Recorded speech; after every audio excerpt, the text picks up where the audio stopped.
Okay, welcome to Art Club, everyone. And today's subject is goats. Goats are very similar to the horses that we did in the sense that we can simplify them to begin with. This group of goats, we don't actually see a whole goat. We see various parts of the goats, a little bit like the horses last week. We didn't see the full legs of the horses, so that made it a bit easier in some ways. And this is a nice composition. If you're going to do all of them, then I would divide your page in the way that I'm going to in a moment. But if you are a beginner, perhaps you would prefer, I'm just suggesting, it's totally up to you what you do. And it's your class, so please feel free to have a go. Even if you are a beginner and you wish to have a go at all of it, go for it. But I would suggest, if you're a bit worried about not being able to keep up with the whole of the subject matter, start with this fellow here. And this is the one I'm going to begin with. He is a potato and a triangle, so a potato and a pizza, one way of looking at it. If you're doing everything like I'm going to do, then maybe find the halfway point on your page. So this would be the right hand and left hand line. So left hand, right hand. This is roughly on my page halfway. So I just put a little line just to show you. Now, whatever you do, don't draw as dark as I do, because I'm doing it for the screen's benefit. You don't need to do it so dark because it's very difficult to get rid of those lines afterwards. And then approximately on that vertical line there, which goes all the way down, there we are, find 1/3 of the way down. So this is where you gauge. You could use your thumb and forefinger like I'm doing, and you can go 1, 2, 3. So you find something that fits roughly 1/3, and then put a little cross like that. There you go. So now we've worked out 1/3 of the way down. This is where I'm going to draw that pizza shape, something like that. Remember, everything in nature and the built world can be divided into triangles. So this time it's an upside down triangle.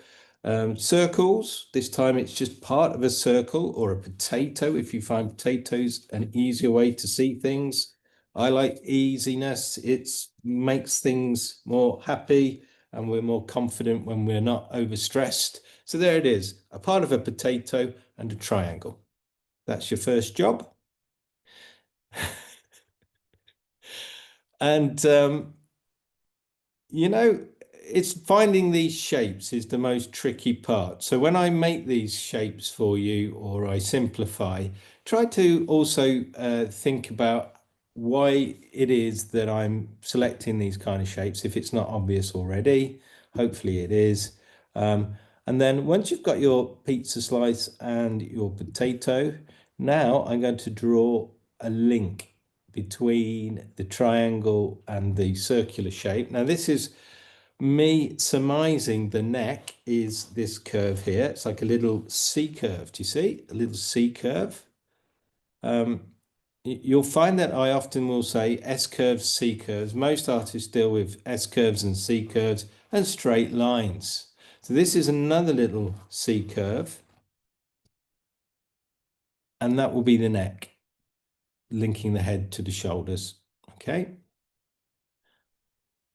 So that's good. This line doesn't really exist yet. It's just to help us conceptualize where the head's going to go and where the neck will be. Now, once you've got there, you can look at those ears. Now, hopefully everybody knows that this is the halfway point here. So if you are doing just the one, then you could make it as one page, like an A3. So it would be a portrait format. Sorry for taking my time to deliver that information for the beginner, but that could be good for you. And for the rest of us, we'll probably be suited to the landscape option like this. Okay, now we're going to look at the ear shape, and the ears are kind of like leaf shapes, or banana shape or something, if you see what I mean, kind of a curve. And it's it's a bit like two S curves. So what does that mean? Well, it means if you find the nose of the pizza, that's there, and then bring it so on the other side of the line for the rest of us, and then we're going to curve an S going upwards. Starts off like a little C curve or like the letter J, then it goes upwards, and then it twists as it meets like an S. Do you see?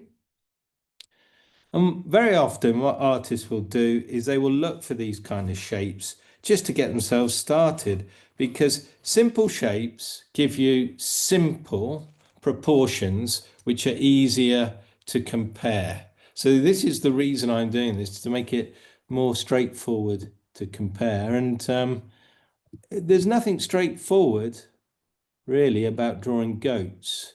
So hopefully this will make it approachable for you. Now, do you see this here as more like a leaf shape? So that's an interesting shape by itself. It attaches to that corner there. So I'm just going to let it drop down. It's almost a straight line as it falls downwards.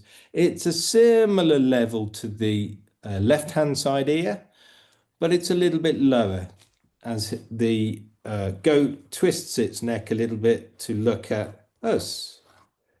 So there we are. So there's a J shape or a C curve.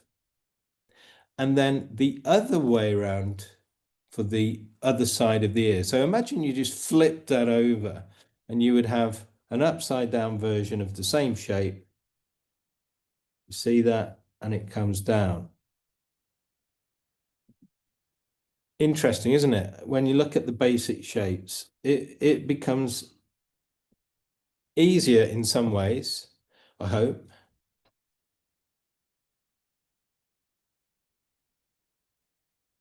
There we are. Notice it covered over the neck that we drew. So well done if it's working like that for you. If you've got any issues, of course, try and draw that again. It's just a triangle, a J shape or a C curve, a bit of a potato. And I'm going to do a bit more work on this one later. Okay, but if you are doing this one and that's the only one you're going to do, well, I'd like you to think about this shape next. It's a cross. Last week when we did, when we were doing the horse portraits, remember we did 3 of them. It was a lot of work.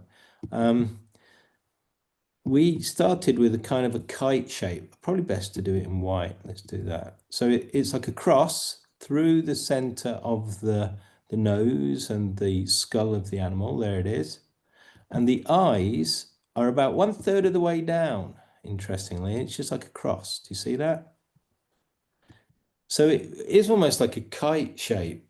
So if you can find that, 1/3 of the way down, remember, there is a bit of a tilt to his portrait, his perspective, if you see what I mean. It's not quite 12 o'clock or 1/2 past. It's like 1 minute to 12 or 29 minutes past, depending on how you want to see that. So that's the line that comes down through the middle of the nose. So the pizza shape has to be changed a little bit to satisfy that new angle. And that will give us the perspective we need. Now, this is very important because we've got proportions and placement now, but we're also considering the perspective, i.e. the angle that we view the goat from, or he's viewing us from, I guess. And it's also, it looks a little bit like a coffin shape. You'll see what I mean. I mean, that's a bit macabre, I know. Or a shield. You could see it like a knight's shield, very similar. Or a kite, whatever you prefer. There it is. So just make that little change. So I've got a kite shape happening, and then about 1/3 of the way down. Remember, you can always gauge little moments like this. 1, 2, 3, but it's 1/3 of the way down, and that's where you're going to find their eyes, and they have the funniest eyes. on the side of their heads, but they can also look forward at you. So, and when they do, they tend, if they're in a group, the whole group will see you and look and turn. I used to have goats. It's a it's a long story. Um, they eat everything, your flowers, the trees, anything, everything and anything. They just eat it. Roses, the lot. So I'm glad to say I no longer have goats, although I do miss them from time to time because they're characters. So there we are. That's going to be the first goat. We're going to come back to drawing his eyes and some details later. But for the rest of us, we've got other goats to do. And we now need another potato. So I am going to clear off what I've got so far. Bing, there it goes. Sorry about that. I can bring it back, but I'm going to clear it off for now. Because the other potato, other goat, sorry, has to begin now. And this one is behind the first one.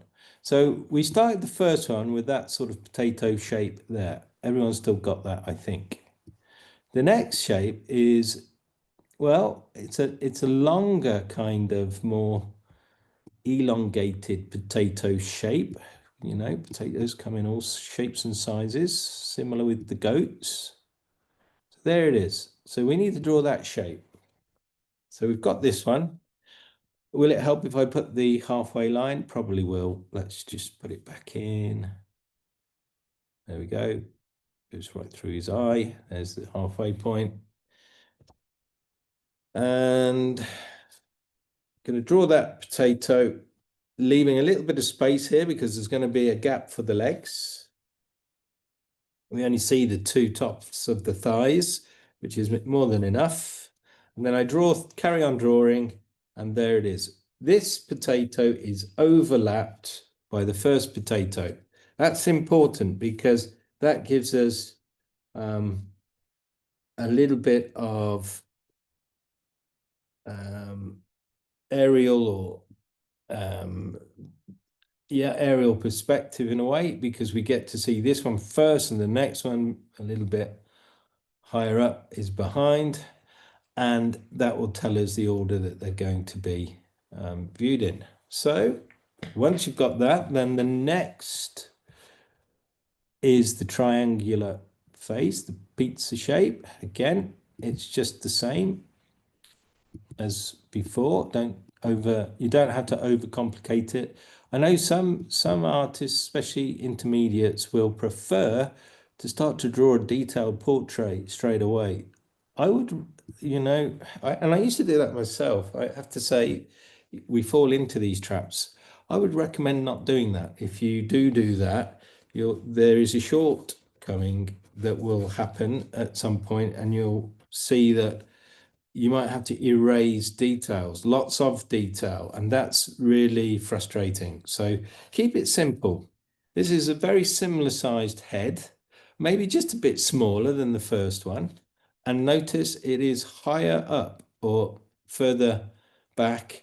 And so what I'm trying to say is, when you're drawing this one, you can jump ahead by doing the kite shape and the cross shape if you wish to, so that you can put the eyes in their locations. But keep it really simple, rudimentary like that. 1/3 of the way down for that cross. And there we go.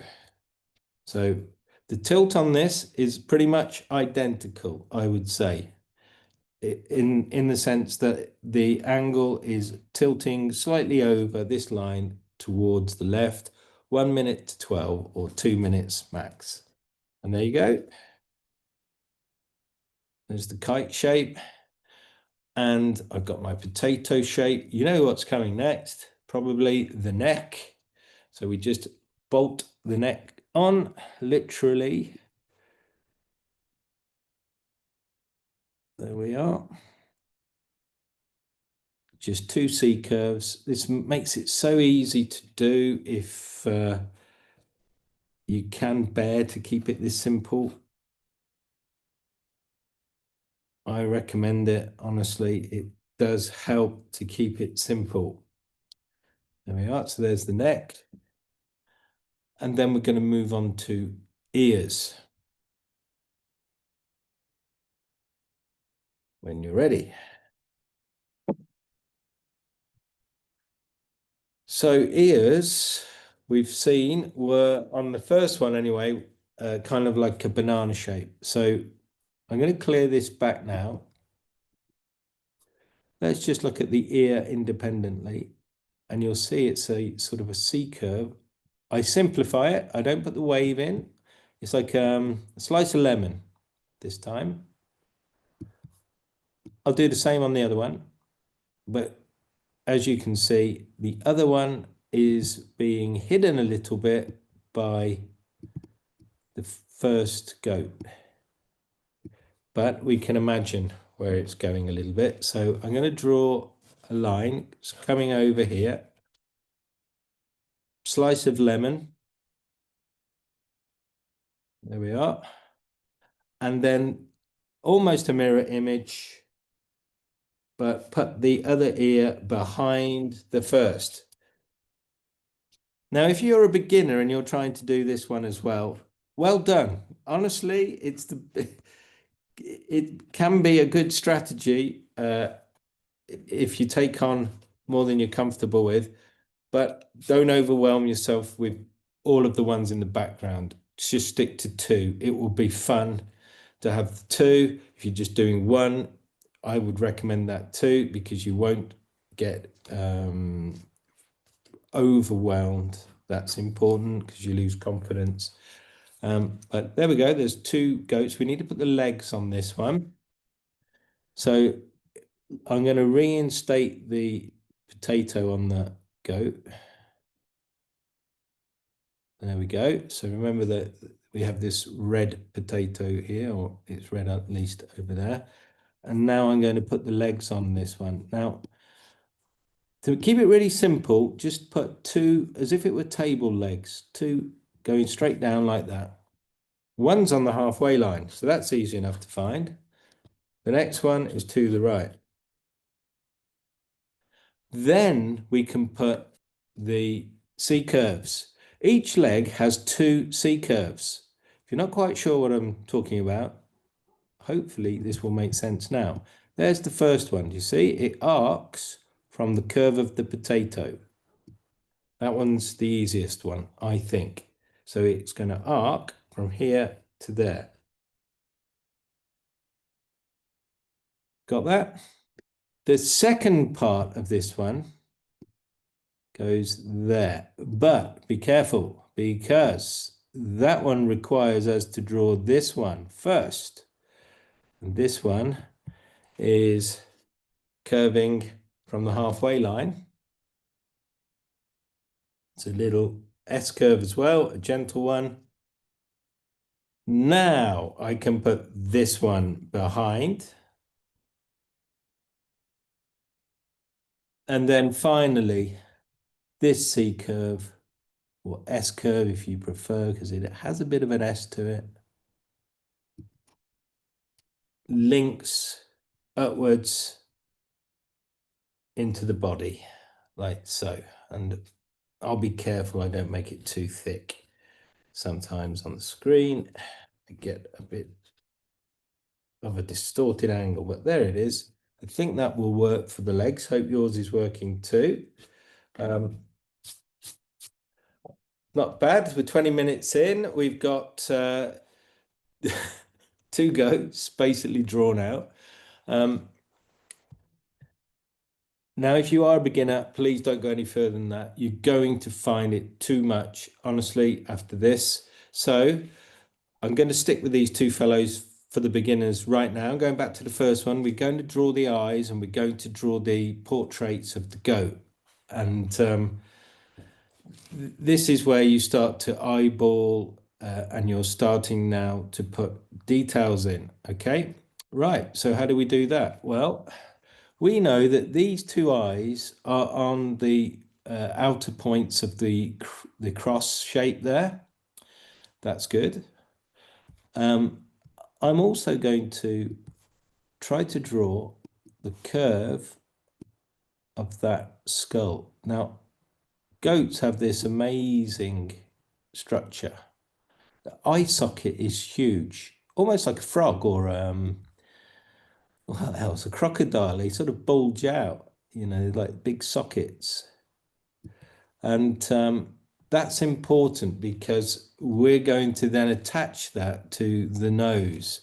And the nose, I'm going to keep it quite easy, as simple as I can, is that kind of a shape. Similar to other creatures as well, like kangaroos. And it's not too wide. So I'm going to start with that muscle shape.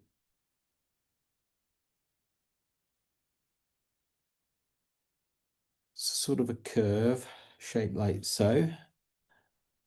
And then I'm going to attach from the muzzle shape that S-curve leading up and try to draw as best by eye as you can that shape. And that socket really does push outwards like so. And then it tucks itself back in and curves around. Now these goats don't have, at least they're very young, they don't have very big horns.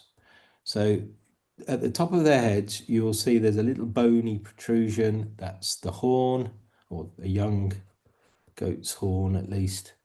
And then once you've got that, you can then cross over the center point of the cross and you'll find the other side, which also has a bony protrusion. There's a sort of a symmetry, isn't there, to this? So look for those sort of things. And hopefully that will help you as you now come full circle. You're going to draw his cheek that's there. You can see a little bit of the cheek and then the bulge for his eye socket, which tucks under his ear. So it's like two C curves. 1, 2. Does that make sense? And he's starting to look remarkably like a goat. And it's going to get easier because now you've got those big shapes. We can now do the details such as his nose and his eyes. A lot of this we're going to leave to colour to do the detail. Brushwork, like we did with our wonderful horses. Well done last week. I think we did a great job. Everybody really got into it. The ones that I saw look fabulous. Yes, some might have looked like they've eaten too many potatoes, but that's not the point. The point is, I say that because somebody made a joke about that.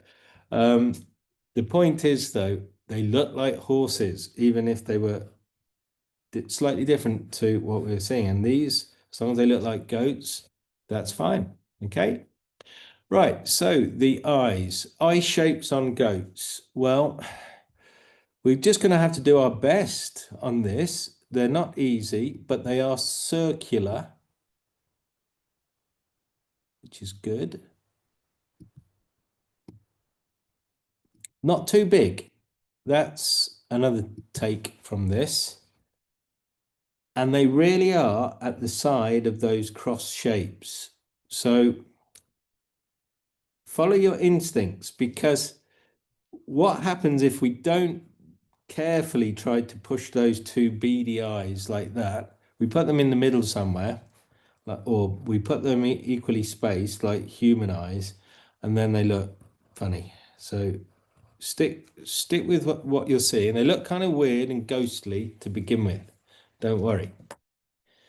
Okay, then we're going to draw the mouth and the nose. Now the mouth is like a chevron shape, like a corporal's stripe or a seagull flying, just like that. Little chevron. And from that chevron, you then will find a V shape going upwards for the nose. There's a bit more to it, but just start with that for now, and I think it won't let you down. You see it? Like that. And if you're stuck for which direction to make the V go, they point to the eyes. this is the interesting thing, these kind of hidden synchronicities, I could call them. So you see the V points to the eye there, and this one also should point to the eye. I haven't quite got it, so I will. There it is, and now it looks like a goat.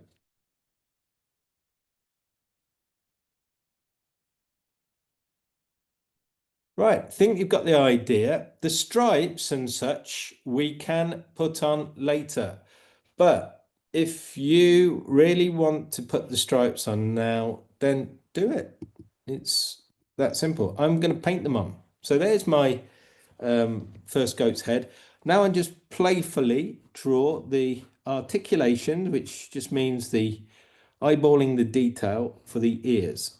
So I go over a little bit more, put a little bit more, you know, like these little articulations here, look, where it goes over and under. Also, on the other side of the ear or the underside, it kind of looks a bit like it's, you know, you get the feeling sometimes from these articulations of how stiff or soft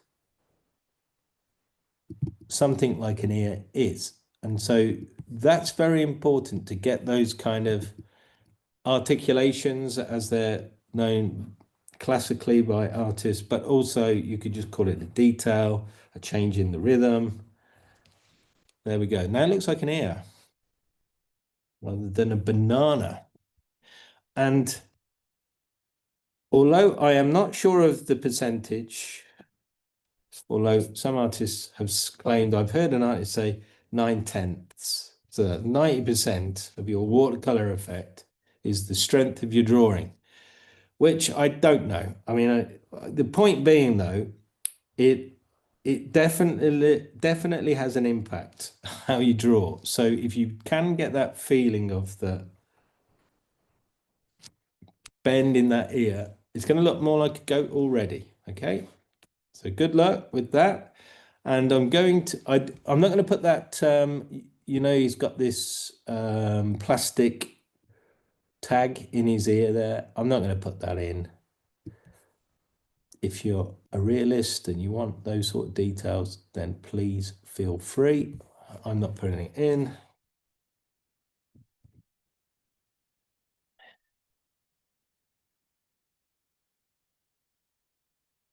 But I am going to try my best to get that feeling of those ears and their widths and the way they hang, the gravity.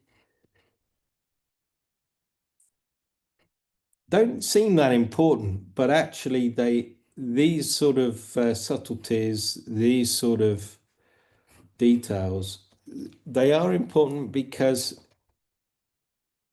when we see that it's in order, i.e. we don't spot any weakness or something that doesn't seem true, then we're more likely to enjoy the artwork. So can't promise that, but I hope so. There it is. There's my first beast's portrait. Quite happy with that. And I'm going to now do a few more little things like, I like his neck. I'm not so worried about that, but maybe on his chest, I could put a bit more curvature to his,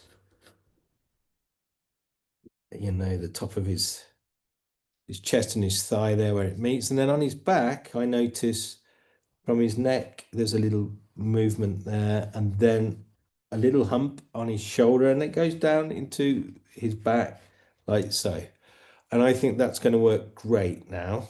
So I'm going to leave that there, ready for painting. So if you're a beginner and that's what you're doing, well done. Your task it will be now to have a look at the shadows on his back and see if you can draw that in. The rest of us are going to move on to the next head. So for that one, I am going to start with this shape, just like I did before. I'm going to put the cross back in. So there's the cross. But this time I'm going to split there, separate the eye socket from the ear, and then I'm moving down to there. So the shape I'm looking for, perhaps if I do it in red, it might be a bit more obvious. There we go, is something like that. Yeah. Let's see if we can do that. There is another way. So if you're struggling with that, please wait and I'll show you another way to do it.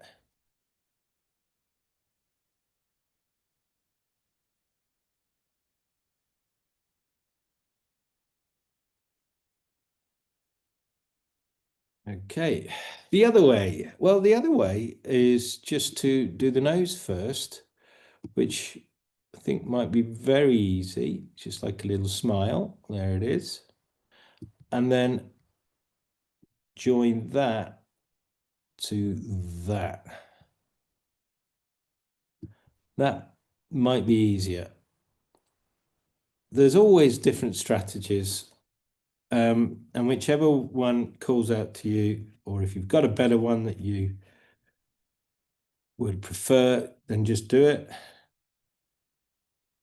The important thing is these sort of proportions is probably 1/4 of his head, or length of his skull there is the nose part.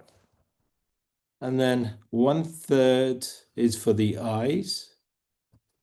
And then in the middle there where we've got the cheeks, they're quite long or prolonged as they go up. It's a bit of an arc, like a bow and arrow type thing going on. It's quite long there. But what I really like is how everything curves into everything. You know, even these bumps on the top where the horns would come out, they sort of then mold into that shape. And you see, even though I know that's not right, and you know, if I was to take more time on it, I'm sure I could get it better. I am still happy that that looks goat-like. And even this one, strange as it looks at me like that, it's looking like a goat.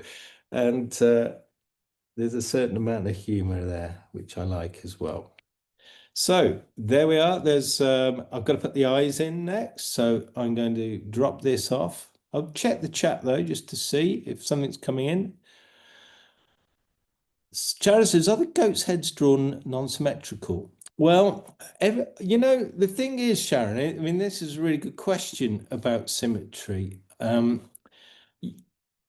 Symmetry would require that it would be that both sides would be a mirror image. And we know that conceptually they're kind of that. But the reality is, as you saw, the heads are tilted at an angle. So there's a little bit of foreshortening. And so, for example, on this fellow here, we see more of this right-hand cheek than we do the left-hand cheek. It's a bit compressed on that side. So there's symmetry. It's sort of an asymmetry, isn't it? It's not quite, in these angles, it's not symmetry. And even if we could, I had a goat that had a wonky horn, for example. One horn was one way and the other was fine. But yeah, I guess he should have been symmetrical. And I'm doing portraits at the moment of someone's children, and yeah, you'd think they'd be symmetrical too, but they're not. And the strange thing is, I don't know if you've seen that, if you did take a sort of mirror image of a face and you copied it and then pasted it the other way, so you had two lefts or two right sides of the face joined symmetrically, it doesn't look right. It really looks odd. So yeah, there you go. I don't really think symmetry in nature is exacting. It's similar, but different. And that's good for us because it's really hard to get things to look at like a mirror image. So we don't need to anyway. Now for this ear shape, I start with a sort of slice of lemon, didn't I? And now I am going to make it more curved in the middle there, like almost like lips. or a peanut, a peanut in the shell. And then on this side, it goes up only gently, not much out of the original drawing. And then it sort of tilts back down and in and morphs into the skull shape. Looks good. I'm happy with that. So I think you're getting the idea. And I know absolutely with certainty that the more advanced members in the group will be just drawing now. They know all of this. So apologies to you and thanks for your patience. But it is worth it for the beginner to try to see these little curves, like that S curve there. That's an absolutely beautiful curve, almost like what you'd find in a shell. And then we curve to the ear as it comes through underneath and by the side of this one's cheek. And there we are. In the neck.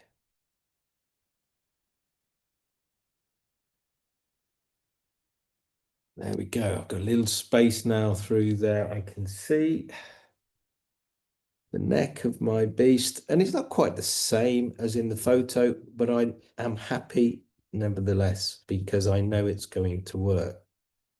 So I start to erase my guidelines. I start to perfect a little bit more of these S curves that I see on the neck. And then I'm pretty much ready then. Once I've got the nose and the eyes, the features on my goat, let's have a look at that. So through the center here, he's got a little smile. This one really is smiling. Put the smile on. Oh, other creatures with similar kind of structures, but different, of course. Camels, llamas. So, yeah. And I suppose even if we really were to think about a giraffe, maybe has a similar kind of odd structure to the skull at the top with the eyes at the sides. This one's got little eyes, little beady ones. Or maybe they just look like that. And there's his nose. Now he's got a pink nose. And if you wanted to draw a little sort of triangular kind of shape where you're going to paint the pink, that could help. But I'm just suggesting that. Okay, I wouldn't do it too dark because it's pink. It's very light. There we are. We're ready to paint that fellow. So we've got two done. And now we move on to the ones at the back. Now, at the back, clearly we have some different types of poses on the goats. One of them is the back end of a goat. I'll come to that one later because you might not want to put the back end of a goat into yours. So I think that one is, we could do without it. And in fact, you could do without all of those other goats. If you just wanted to stick with the two, as I said, please feel free. But if you're going to do the other goats, which I'm going to do because they're there, and even the back end of that one, we'll need a line. This time we need the line for the wall in the pen. So there it is. And we can see where it sort of juts out very close to the neck on this one. So there it is. It's a little horizontal line tilting slightly down to the left, like so. Now, I would always recommend putting these sort of lines in because those lines give you a natural grid to work from, okay? So let's now do a potato shape. There it is. Now, I reckon that potato shape would go somewhere like that, but I don't want to draw all of it, but I know that it surrounds the ear on that goat there. And it comes through to his cheek there. So just put that little potato in for you. And then I'm going to draw the pizza slice. This time the pizza slice is kind of aiming that way. Don't worry if you don't see why it's aiming that way. That's not important. You just simplify it to a triangle. Okay. So, and if you really need a bit of more guidance with how to put that triangle in its place, let's just take a line through to the other, like it was a golfer's flag. There it is. Goes to the other one's nose, like so. So, oh no, this one. So it just goes up and points upwards or crosswards, like so. There it is. That's where, and his nose, which is the end of the pizza slice, is slightly to the left of the potato. All right. All very vague things, but if you can deal with abstract, it'll help. And then we'll put the neck on. Let's see if I can get rid of that blue line now, because you don't need that. Let's go back to red.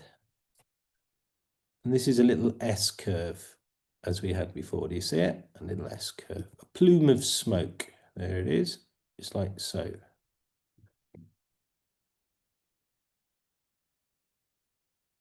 And it's coming out from near the ear of the last one we drew.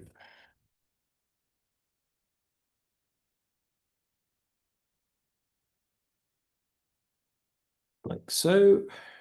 Good. And then we can draw those ears upon the side of its head. I'll do that in yellow. It's a big C curve, as if it were actually a banana. There we go. That's one. And the other one goes around there.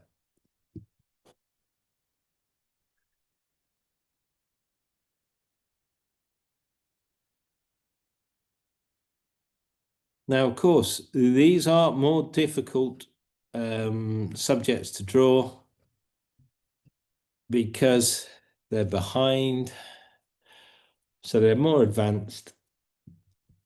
If you don't want to do them, you don't have to do them.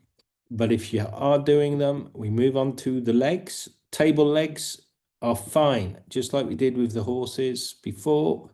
There's 3 table legs. No, well, there seems to be more actually, but I'm going to draw 3. That one there, because that's attached to this one. And they just go straight down. 1. So follow through the neck, through the potato, and straight down. That's table leg 1. Second one, where your ear curves, hopefully you got that in the right place, go straight down. And you notice, because this leg is a little bit closer to us, it's lower down in the picture plane, as it's known. Okay. And then the final one, which is very close to this fellow's chest, is just a line, and it's even higher up than the first leg. Okay. Well done. If you've followed me to that point, you've got your goat in its place. We're going to now eyeball it. So that means drawing it by eye. So I'll clear off the drawing. Here we go. Now, let's have a look, shall we, at the angle on it. Now, I did say this one's more complicated. It is.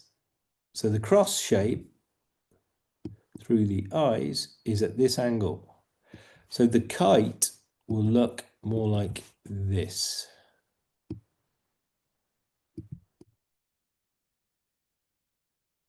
You see it? Yeah, I know. That's tricky. So not for the beginner, but the rest of us will do our best. Draw your kite. There we are.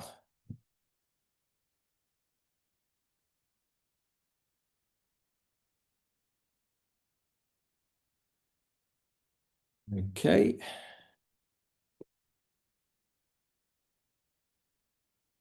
And then I'm going to put the chin on this one. Now you see the chin on this one, which we didn't before, and his cheek. So that's a more friendly sort of shape. Little round chin. And a curve.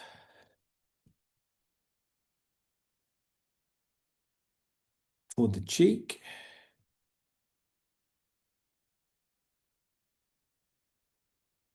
There we are. And I erase the guidelines as I go because I find that makes it easier for me.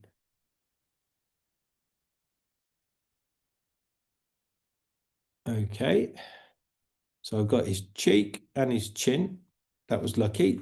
I've got a kite shape. Let's just clear things off to show you where we're at. And now for the nose. It's got a little rounded nose that joins that rounded chin. And then that goes up to that eye socket.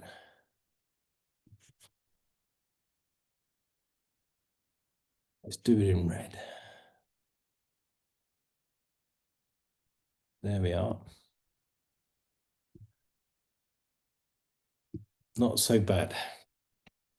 So little nose going up, straight up to the eye socket. That's quite bulgy, goes outwards. Again, he's got little horns, but they're kind of fluffy this time.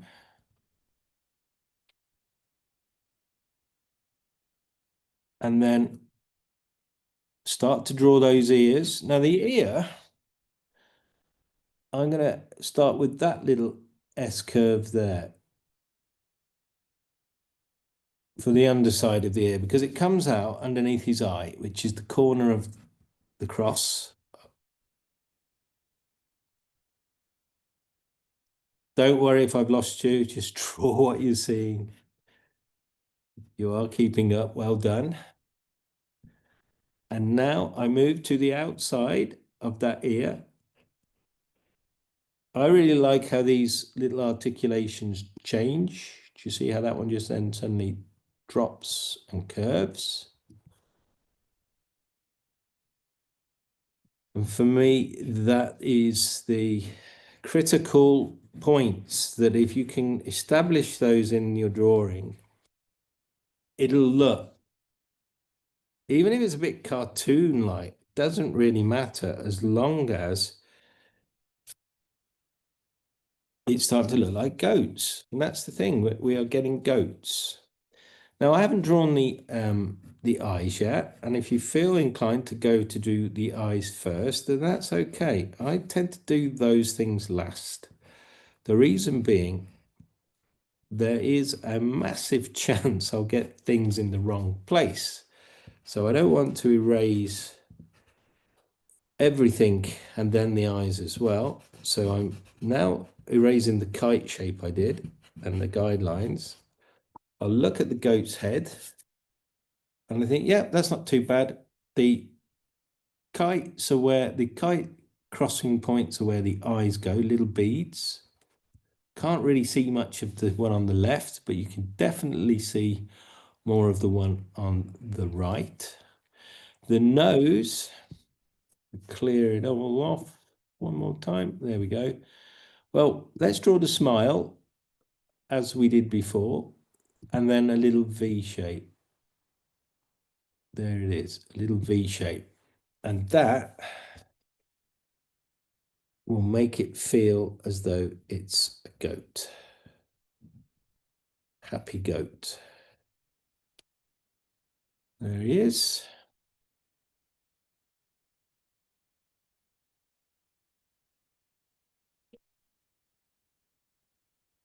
So I'm nearly there with this fellow, aren't I? I hope you are too. I'm going to move now. You can draw the stripes if you wish. I'm just going to paint them on. I'm very much of the belief, as I keep saying, if you can draw it as a detail, you can paint it as a detail. So those sort of things, I just brush it on. But if you're of the feeling that you need to plan where it's going and draw it, then there's no reason why not. Just draw the stripes on. I'm moving on to these legs. Now, I'll give you a bit of guidance with these legs, shall I? Because they're not easy. We've got, at the moment, table legs like that. That's what I've drawn. Halfway down, though, there's knobbly knees.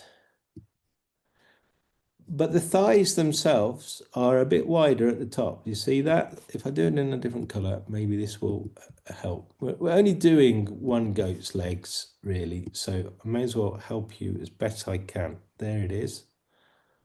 Little S shape, do you see that? So the top of the thigh is rounded and then it drops in, and then halfway down where we meet the knobbly knee, it comes out again. Do you see? And then it goes down again. Now, that's one side. The other side of the line, well, it's a little bit different. That knobbly knee there is lower, do you see, than that one. And this is almost straight to the top, which is lucky, so it makes it easier. Just make that little bit lower and that little bit straighter. Looks like a goat's leg. And then we just follow the sort of thrust of the shin on the goat. He's got some nice little stripes from his knee to his hoofs, but his hoofs are like little V shapes. If you don't know what I mean, here you are. There's a little V. Do you see it? A little point there, like a wedge. That could be important. So I'm pointing that out because the hoofs are like a little wedge shape. Little wedge with a V. And there we are. I've got my first goat's leg. Probably a bit short, but I'm happy with it. It'll work. And then I'm going to move on to the second leg. But I won't be talking quite so much with that. Just making sure I've got the bulge of his chest there by the ear of this one. It's quite close. So I'm removing a bit of the potato shape. And now I'm moving on to the second leg. Okay. Now I think if you've got the first leg, the idea of it is the same. But the knee is at an angle. Look, do you see what I mean? Those two knees are at an angle. Slightly down, like so. That's the position of perspective, because this leg is closer to us. And the V on this one is a W. Look, because he's got two little points to his hoof. But this time he's pointing them directly towards us. Okay, that might make things easier. I'm not sure. I hope so. And then I'm going to move to the rounded part of his tummy. And there we are. I've got another goat's leg, probably a little bit thinner. So I'll bulge it out a bit, but that now looks like a goat's leg. 3 goats. That may well be enough for you of goats for today. And if that's right, then fine. Because when we paint the background, we can paint the other goats out if you prefer. I'm just going to quickly draw the other leg in behind, the little hoofy bit.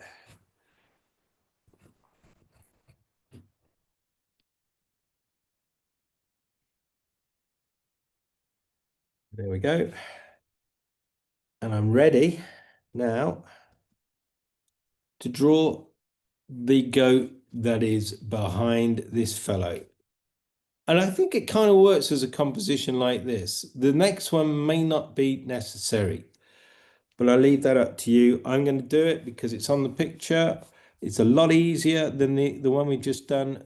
So I hope as I clear this off now, you've managed to get that one drawn out. If not, I'm moving on, but hopefully you'll be able to catch up. It's a pizza slice, but we can't see all of it. It's hidden. And there's a potato. We can't see all of it. It's hidden. But we can see that much. But if I was to continue the pizza slice, there it is. Goes through the horn of the first one. And if I continued the potato, it would probably look not too dissimilar to that. Okay, so that might help you. Let's just draw the pizza slice first of all. Small, it's not too big.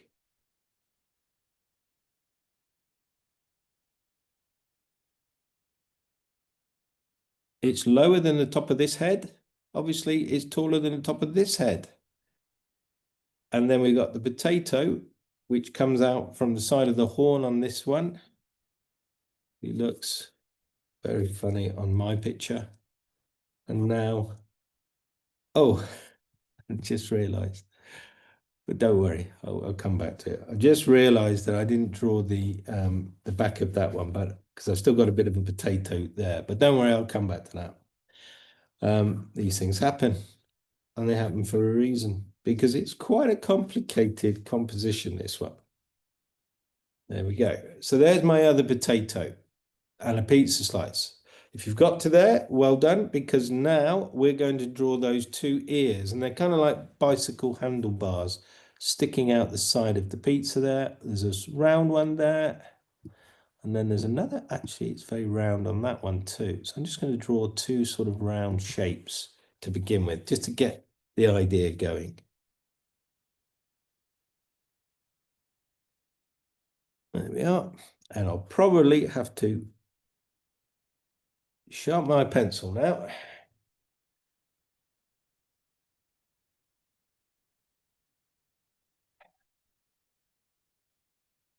Oh.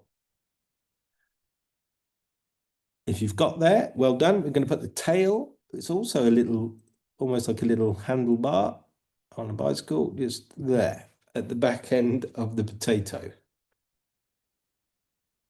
Hopefully you can fit it on. If you don't manage to fit everything on, don't worry, it should still work. These things do tend to find a way of working, even if you can't fit it all on.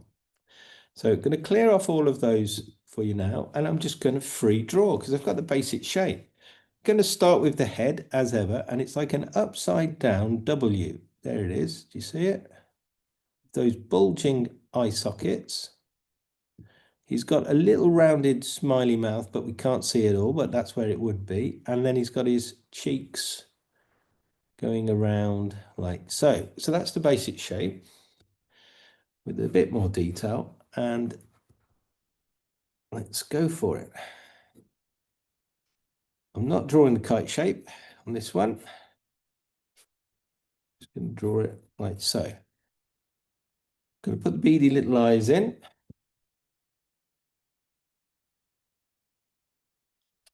Because these animals are, although very important in a way, because they're part of the composition, they're peripheral. They're not the central subjects. The ones at the foreground are definitely going to be that, and this fellow here. These are important, very important. This one, he's a bit out of focus, but he's got a bit of movement in those ears. It's like we just sort of caught him and he's on guard. So I'm going to try my best to get a bit of the shape of those ears and how they move. And they're kind of not symmetrical at all, which makes them feel like they're moving, you know, like a dog would do that as well. Or the cat, when it hears something in the wood and it's looking a different way, the ears might just move like that, goats. And his tail as well has that kind of S curve, a little bit of a flick to it. So I'm going to put that in. Hopefully I can capture the movement with the brushstroke like we did with the horses last week. Not a lot more to it really, except for this rather bony back and hips. Do you see? Quite bony. So the potato now has to be sort of given a bit more angle. So there's a little curve on the neck to the shoulder, and then up it goes to the back. It's a bony bit there. And right at the end, there's another bony bit for the hip as it goes down now to the tail. And then it's quite straight there. This gives me the perfect opportunity to finish the back end of this goat, because I didn't do it. Now, a little bit of advice where, because I've just basically itemized a mistake that can happen, and that is the flow from an overlapped object. So it's very important that when we structure the goat here, because I almost forgot, that line from his neck, from the side of his cheek, curves through and then would join. Imagine that going through there and then joins to there. That's very important, because otherwise, because I'd forgotten to put it in. Otherwise, you don't get that continuity. Okay, so or the flow. But I've got it. It's there now. Happy with that as it is now appearing. And also, you can put a bit of an accent on your pencil mark just to make sure that really steps to there, even in the drawing. Because when we go to paint, we don't want to forget that. Otherwise, we could end up with a lack of flow. Right. Oh, yeah. And the one I was doing at the back there, I almost forgot his nose. So his little nose, I'm going to put a little triangular shape for the nose. And I'm moving on. Going to move on now. So that's probably enough for this one, I think. We've got 4 goats. There's one in the background which we could quickly put in if you wanted, but I'm now into an hour and 5 minutes. So how much more drawing you might not want to do. So yeah, I'll leave that one. I think it's fair to leave that one. All right. I'm not going to put the back end of this one in, and it gives me a nice opportunity to show you, hopefully, how you can create continuity if you edit out something like the back end of a goat. All right. Okay, I hope that's helped you. But if you are drawing the other goats in, good luck. It can work with them. I probably would do it if I didn't think that it's going to take too much time, because I think it would add to this rather interesting composition. But again, I don't think it's essential, so I'm going to leave it out on this occasion. All right, and I'll give you a few more minutes on that. If anyone's got any issue with their drawing, if you're happy with your drawing and you're ready to paint, brilliant. If you've got an issue and you need some help with something, if I can help you from this angle, I will. So if you put the reaction button on, press your button, I will come to you. I'm going to pause the video for now, and then I'll come back with the colors. Okay, so here we go. Just going to pause briefly.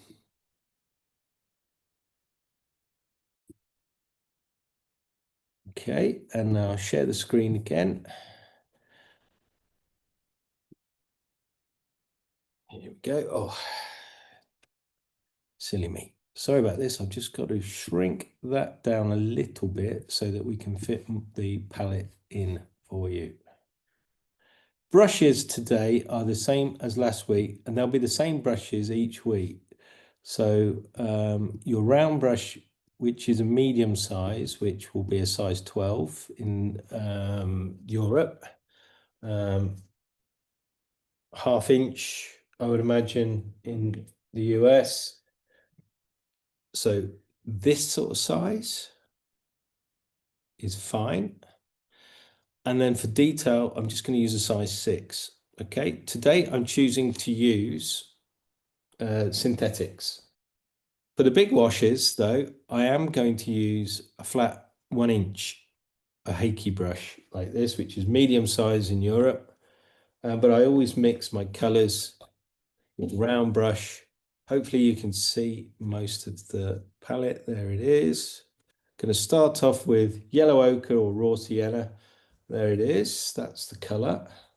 Mix tea wash of that.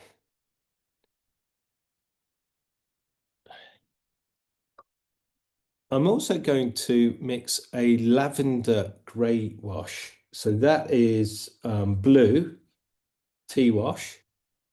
Clean your brush though before you go into blue because you don't want it to go green. And into the blue, that's cerulean blue, but any blue will do. To be fair, if you're using French ultramarine blue or cobalt, use more water because it'll lighten it. Once you've got your blue to a sort of light middle value, tea wash, add either pink or crimson. Crimson, alizarin crimson, like so, and you'll end up with like a purpley grey colour. You see that? That's perfect for that background shadow on the wall. Okay, then once we've got those two washes in, we're ready. Okay, so just two washes, a yellow and a blue grey. Here goes. So I'm going to pick up the blue grey first because that's the background. And I'm just going to paint this. Oh, with the big brush. As I said, originally, big brush. Hopefully, if I can get the big brush to go. It's very dry, the big brush. Try that again.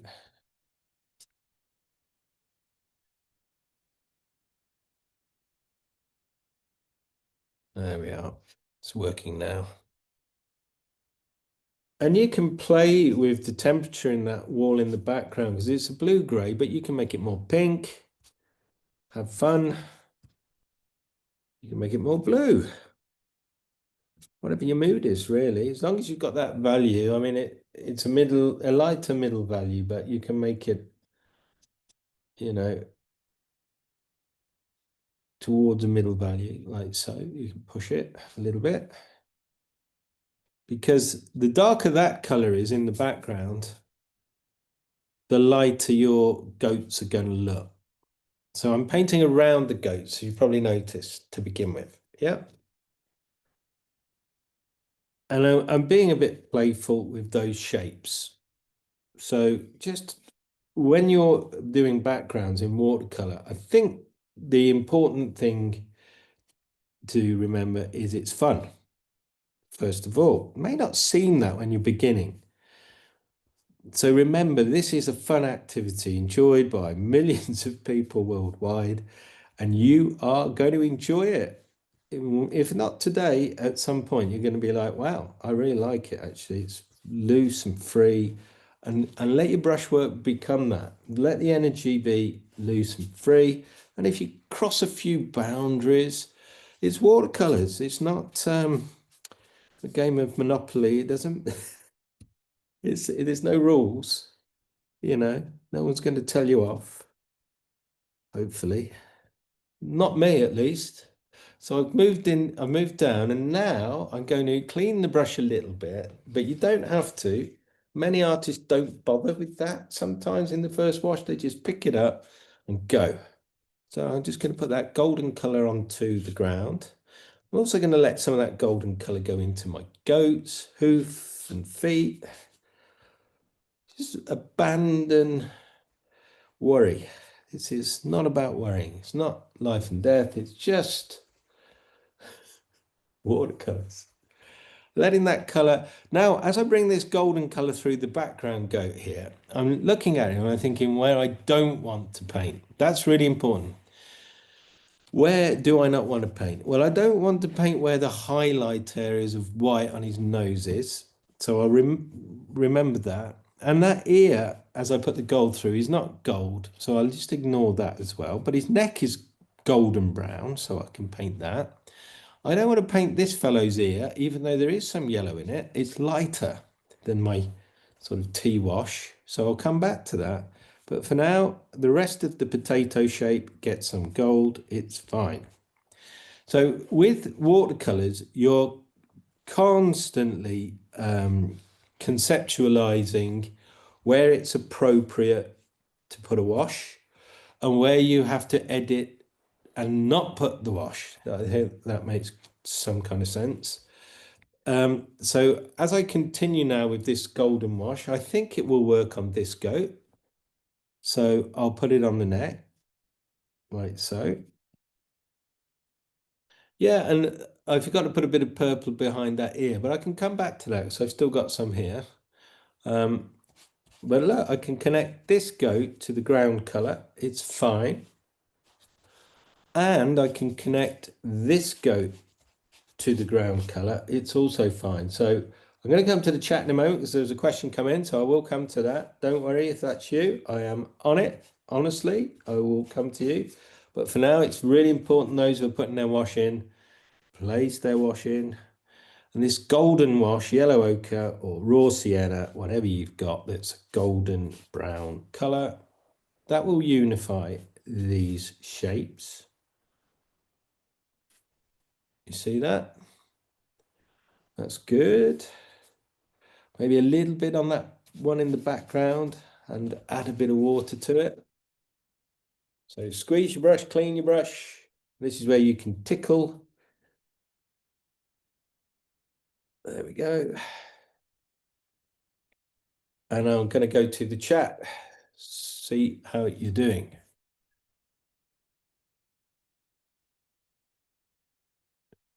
Okay, so good question. Somebody's put the goats must have moved at just the wrong moment. They do. And then the next question in the chat was, or the only question really, what were the base colors for those washes? And I'll just explain.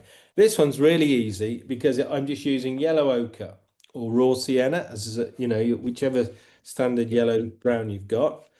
That grey in the background, any grey will do, but I used cerulean blue, here it is, cerulean blue and crimson.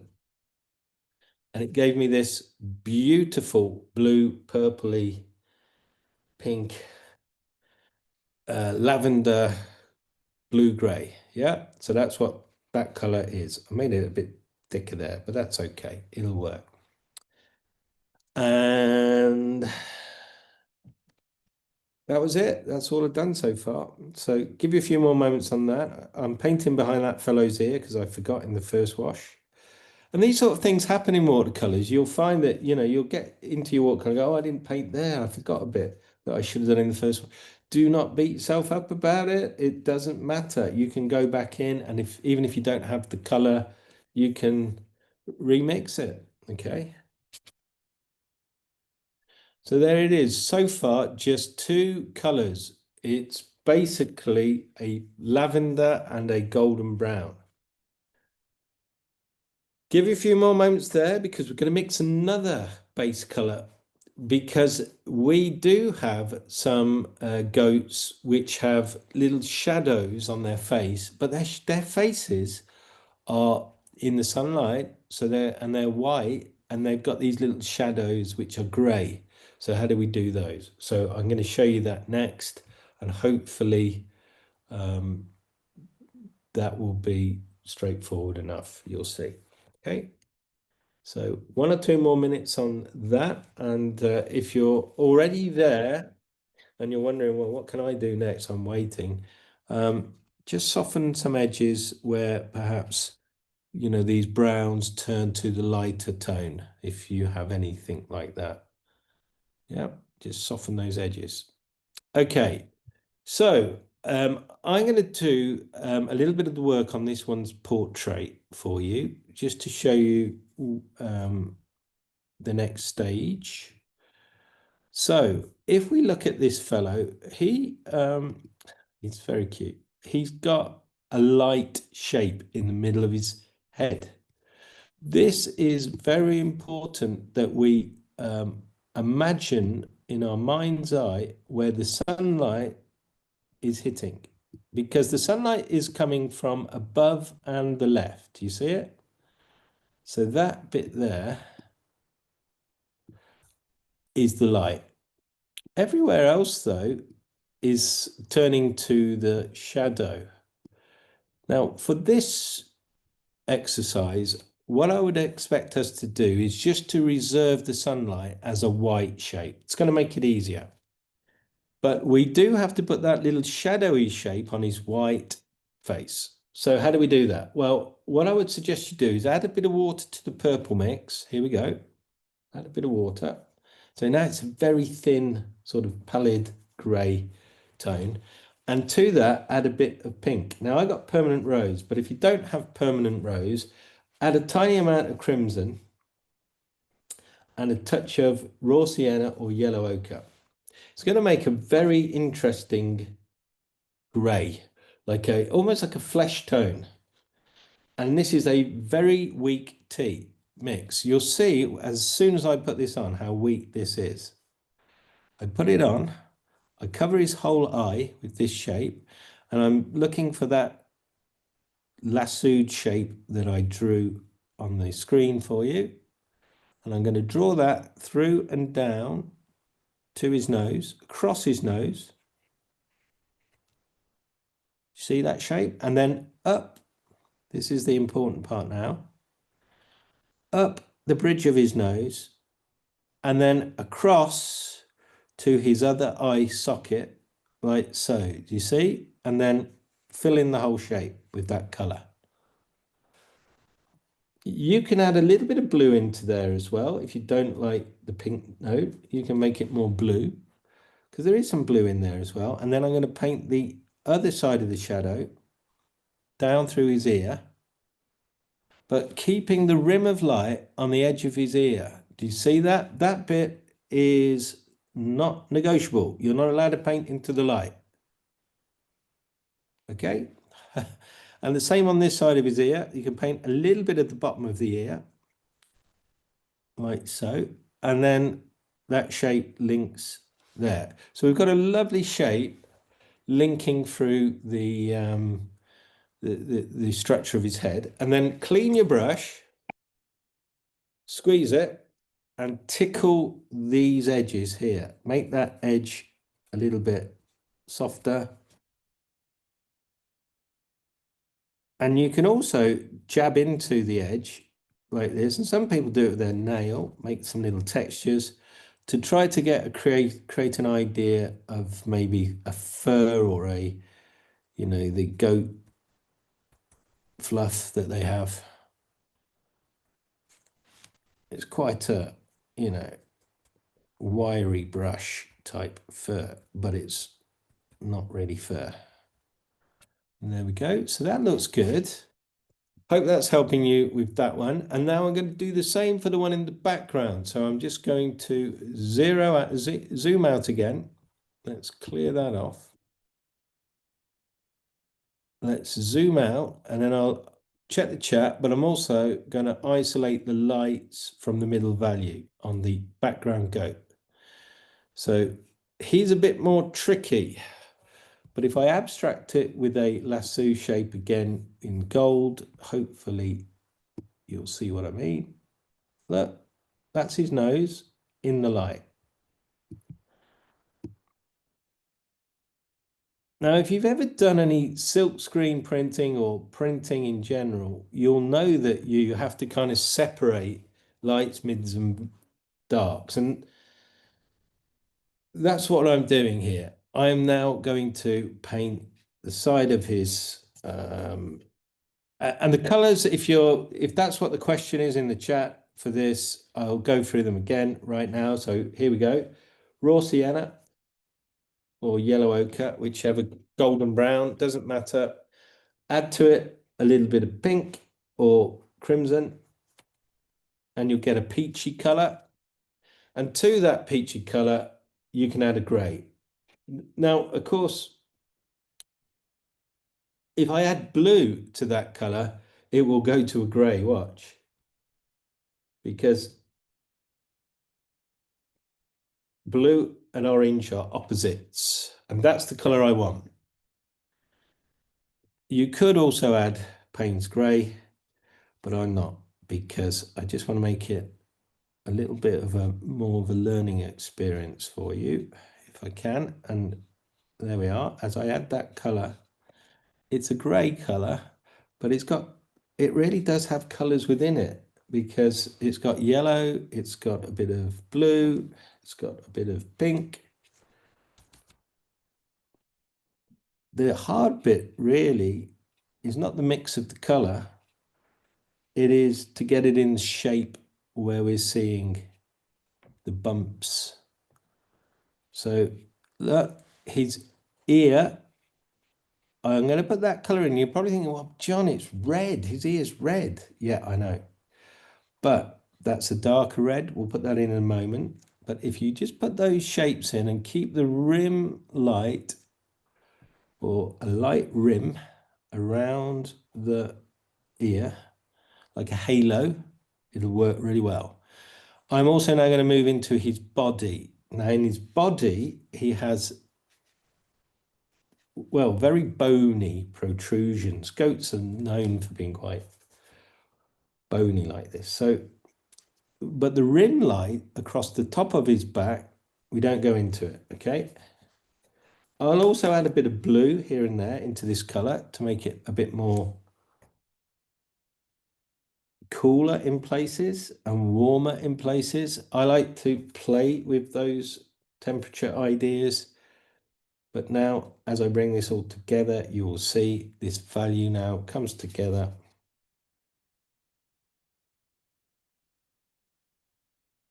Bit of fluff on his tail. Did say I was going to make a brush stroke for the tail moving, as if he's just been flustered by our presence. There he is. That's my goat. And I also put little fluffy bits on the outside just for extra goatee fuzz. There we are.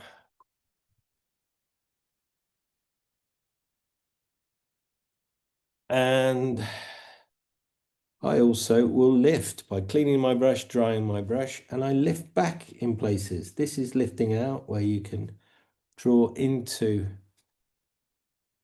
what you've put and lift it out, and it creates that bony feel somewhat more. Okay. Okay, right, check the chat, because I'm sure somebody's waiting for some instruction there. Okay, Catherine, no worries. Just mentioning she's catching up. That's fine. It's like that with watercolors. That's why I was saying for the beginners, just do the one that I'm going to move on to next, which is the portrait of the first goat we started with. So here we are, this fellow here. I'm going to start with his ears. We've got a golden sort of tone here. Now this one is slightly more demanding, even though it's the one for the beginners, in the golden area here, where the light's hitting it. You see that? It's just, it is tricky to see. Sometimes on a goat, on any creature like a dog or something, where you've got multiple colors, you've got to really look for the light areas as opposed to the shadow area. So I'm going to put a line around the terminator. That's where the shadow ends. Here we go. And the light begins, if that makes sense. Okay.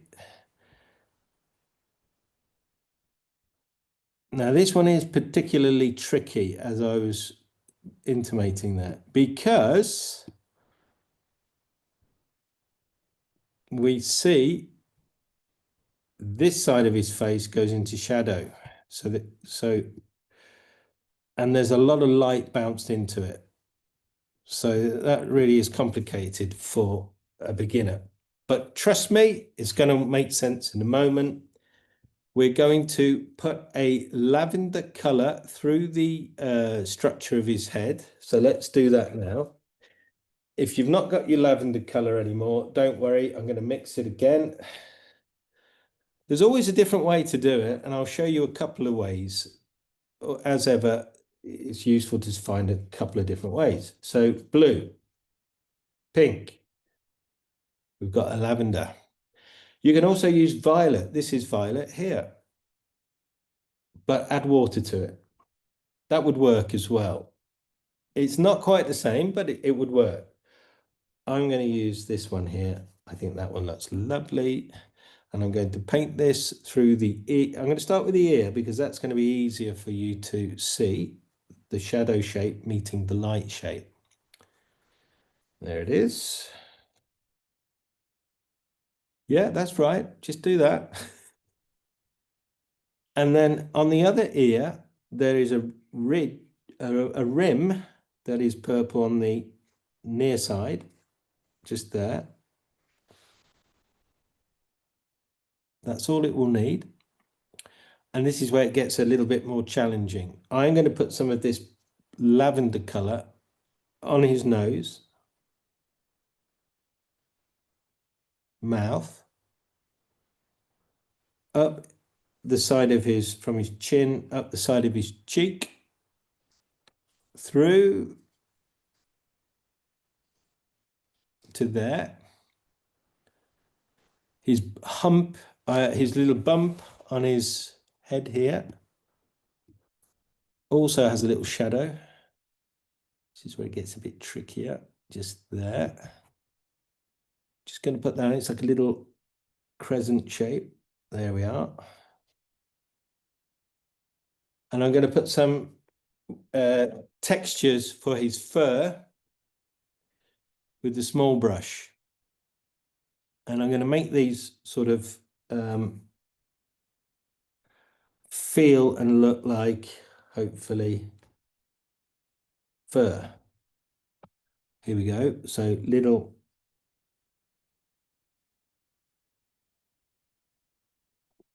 not too dissimilar to how we did the grass last week around the horses.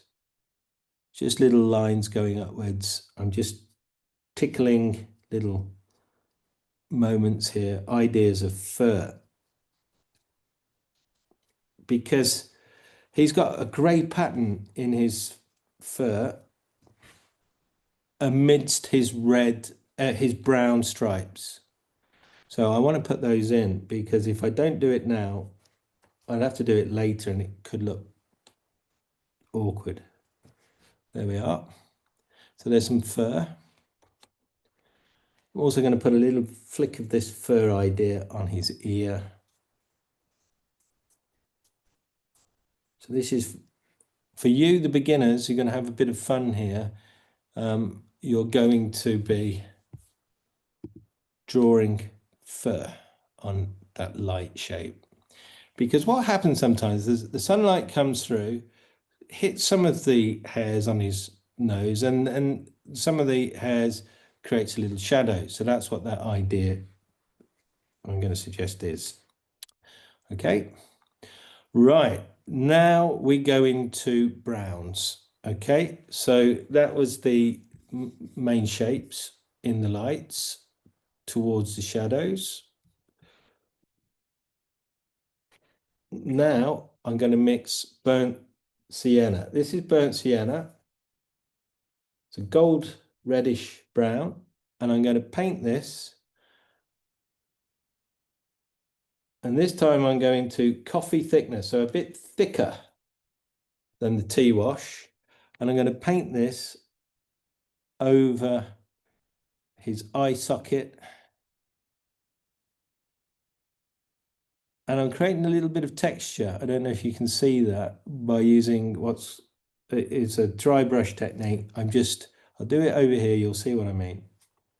See that? Very quick marks and you get little textures.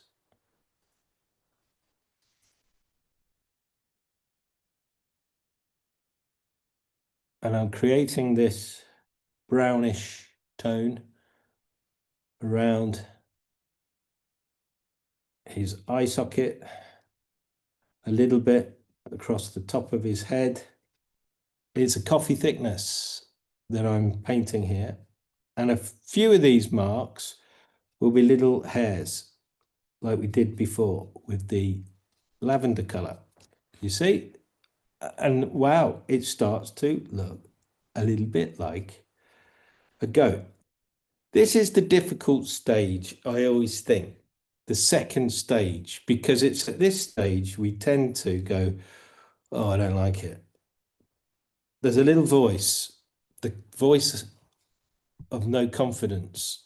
Ignore that little voice, because that little voice does not know the process. So ignore it. Carry on. And now we pick up a bigger brush. This is for my beginners. Put the golden tones through. Now the light's coming from above and the left, so we can put a little bit of textures towards the light on his neck. And then bring that gold through, brown, sorry, through, around his ear and down. I like to do quick brush strokes. Do you see that? Because it gives me gives a texture. It's called dry brush, and that will really help to give a feeling of fur. And you can use the brush sideways and quickly like that. However you do it, doesn't really matter, but try to follow the form. See that? I'm following the form. I'm stroking his back with my brush. There we go. See that? And now I've got my second wash. My goat's coming to life, look. I'll put a little bit of this brown on his nose. Not a lot, just a little bit. Any more areas? Not really. That's pretty much the first and second wash on this goat. It's going to have another one in a moment, but I'm going to move to the goat that's behind. Okay, so if you're a beginner, please, I have just done a lavender wash on the shadows of his face and ears, leaving the light to hit the top and left of his nose and his eye socket and the top of his horns and the side of his ears. Okay, and then on top of that, I have then gone with burnt sienna. This is just burnt sienna, and I've done a dry brush effect just by going quickly in the direction of the body, the form, and creating textures. Fun. Right, now I'm going to move on to this fellow here who's behind, and we're going to do the same kind of thing, but this time we're going to paint a pink brown. So whereas that was burnt sienna, this is going to be burnt sienna with a little bit of pink, permanent rose, like so, and a tiny amount of violet. Here we go. Or actually blue. Let's do the blue because you've been doing it with blue. Here we go. Blue. Here we go. So you'll get a sort of a coral gray color. It's almost a flesh tone. And I'm going to put this one starting off around his eyes here. A little bit around that eye. A little bit around that eye. See that? Maybe a small amount along the bottom of the ear. Now remember, you did put a bit of grey on the ear. So this is just at the edge of that. Like so. A small amount on his nose. That's fine. And a little bit on his lips. And his chin. We'll leave a gap. a little gap between the lips and his chin. Do you see that? A little gap for light.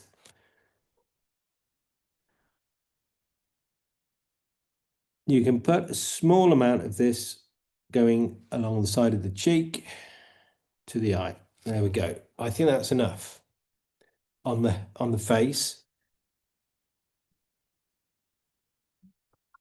But if you clean your brush, dry your brush, a small brush, and pick up that color again.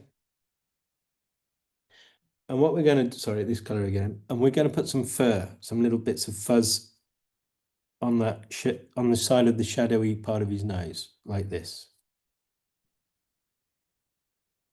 And a little bit leading to the stripe on the side of his nose to his eye. And anywhere else where you think there's some pink fuzz, it might be some near his horns, here and there. Yeah, little bumps.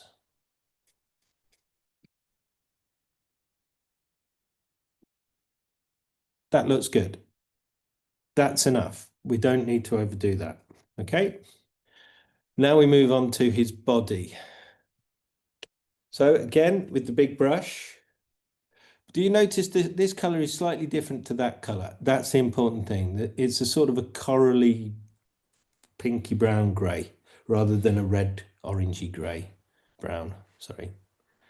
Okay, that's the important thing. All right, so now I'm going to start at the side of his body near his neck, putting some little fluffy bits, leaving a light edge. I'm brushing with the form, always with the form. Try not to paint over the first one's ear. You've got to reserve that shape now. And look, as I paint the form with the big brush, what I'm actually trying to do is create a feeling of textures, fur, fluff, all the good things that the goat is, his color, his tone. And there we go. That looks good. Now I follow that with my eye to his back. And I'm going to do the same again here. If you can't, it's very obvious the shadow line. Another question's come in. I'm going to answer that in a moment. But look, there's the shadow line to the light.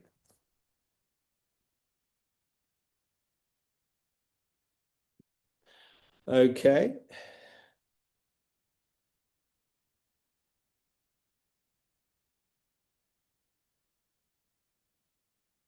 There we are. And then some fluff. A little bit of fluff. You see, now we've got light tone and we've got middle tone. That's good. But that's really working nicely.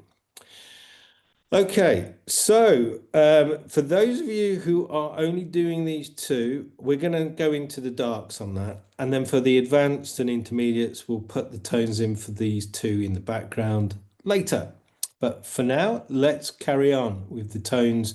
We're going to go to a darker tone on this fellow here.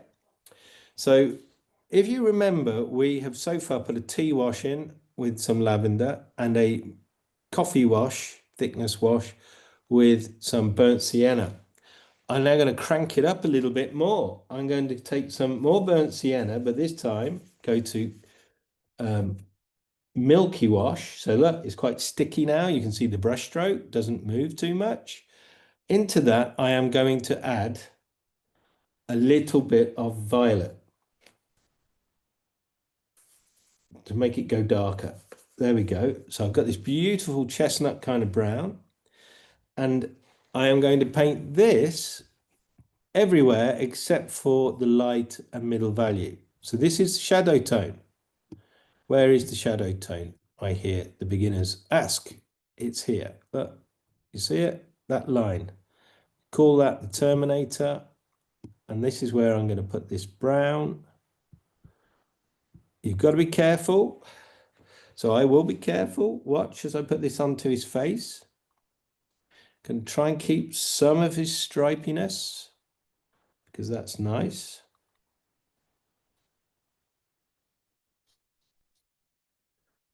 There will be a darker stripe, don't worry.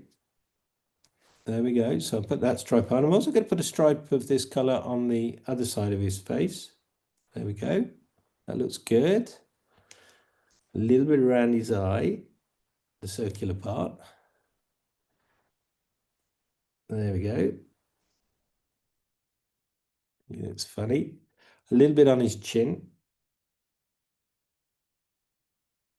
Yeah, that's enough there. A little bit on the button of his nose. And then the rest of this is now going to go where I showed you on that shape here on his back. So you can literally draw that shape with your paintbrush. See, like that. And then use the brush, as I was indicating before, to create textures and form. So that's burnt sienna, milky thickness. So stir it up with a bit of violet. There it is. And as I now add this color, I'm hoping what will happen is you'll start to see the goat popping out a little bit more. There we go. Yes, he does. And I'll also put a little bit of a few bristly parts in the lights, because sometimes some shadowy bits happen on the edge as well, just here and there. See, some little stroke sort of fluff as I bring this all around. As you see, I'm now getting my goat to come to life. Now he does need a little bit more dark. So how can I go darker than that even? It's easy. We just had burnt sienna. So here we go. This is burnt sienna, and I'm going a little bit darker, a little bit creamier this time. And this time I'm going to start to put more fuzz and fluff and shapes of fur. But not everywhere, because it's not everywhere. But I'm also following the form again, always following the form. I like to follow the shape of the body to make it feel more naturalistic. So don't go off in any weird angles unless you can justify it, you know, as a part of the design. There we go. So that looks good, doesn't it? And a few more of those dark notes in his fur here at the edge. Yes, there'll definitely be some crossing into the light.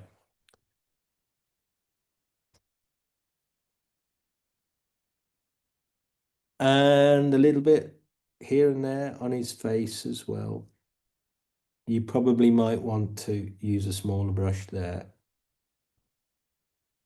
Not a bad idea. I will do the same. So let's do that. There we go.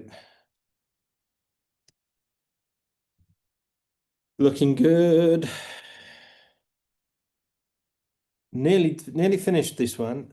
It just needs some dark stripes and some darker areas in the purple areas of his ears. How can we go darker than the brown? Well, an easy way is to take Payne's Grey. Here we go. And that's going to be our darkest dark. I'm going to use this to create the shape of his eyes. So that is just a very dark black brown. Let me zoom in so that you can see, if I can zoom in. Let me zoom in. As I paint his eyes and his face with this. It's probably going to be very useful if I can zoom in. There we are. That's better, isn't it? You can see it. So let's zoom in on the other one too. On the resource, I mean. Let's clear off that white line. That's not going to help now. There we go. Let's see if I can zoom in. Now, if you're a beginner, you'll be finishing off your goat now. This will be fun. So you take the dark.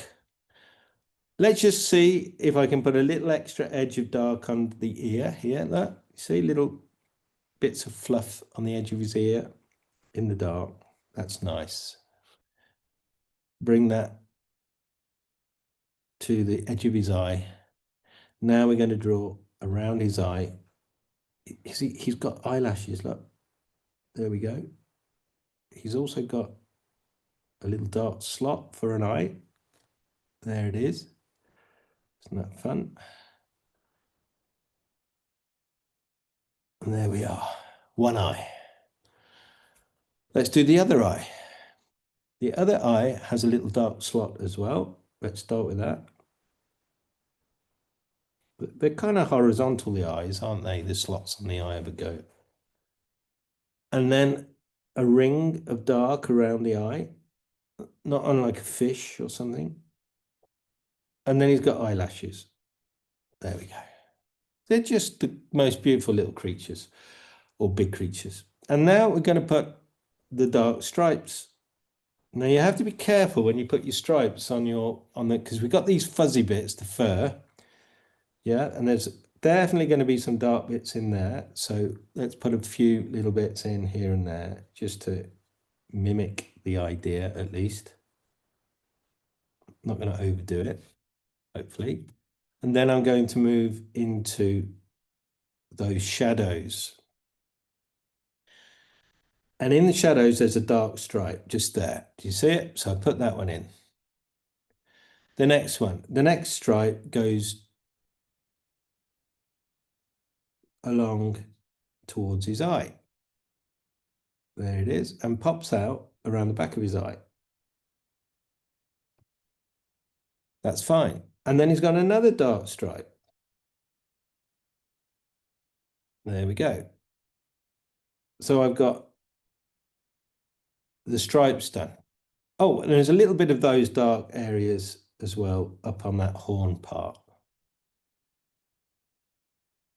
So if you've ever done printing before, what we're actually doing now is putting in the dark tone, okay? Hope that makes sense. And so with that, we've got the V of his nose, we've got the smile, the C of his smile, there we go.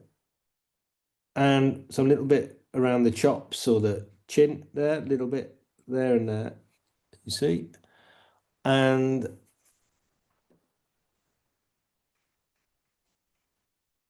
there we go. We've got a nose shape on our goat. Good. Hope that's helped you because that's not an easy part to do on a goat. And then on the other ear, we'll bring that dark around the rim as it touches his body.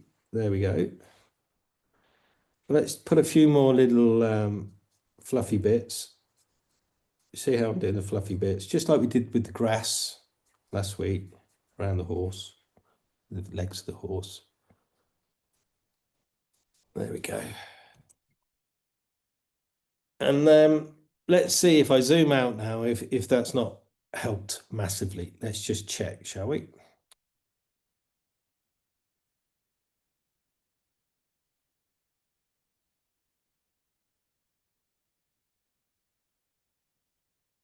we go. And there he is.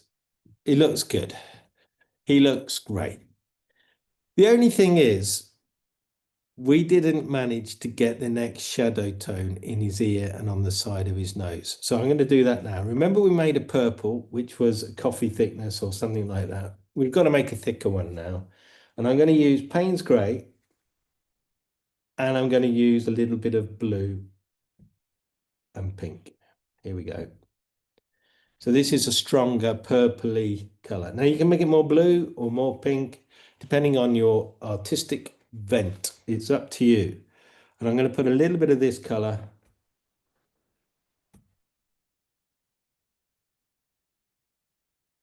along the nose, around the side of his face, there. And along this and around this ear. Here, here, here, and down to there. You see that? That really helped. Good. So we've got all the values on that on the head. But we haven't got all the values on the body yet. And so for that, what I'm going to do is I'm going to use a bit more grey into my purple, and I'm going to put, it's the same color I used on the ear, and I'm just going to paint some furry inclusions. So I'm just building up the darks, really. That's all that is.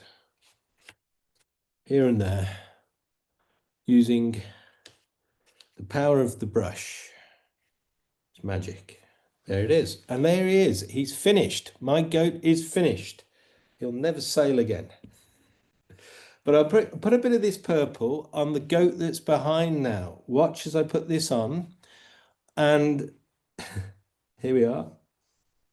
You see that? This purple is a glazing color on the pink one.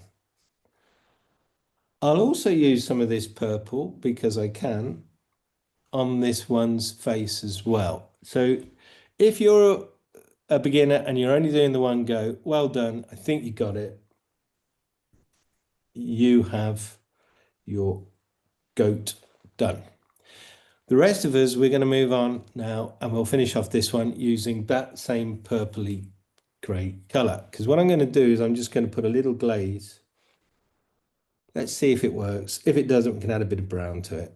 I'm just going to put a bit of a glaze over this one. It's kind of working.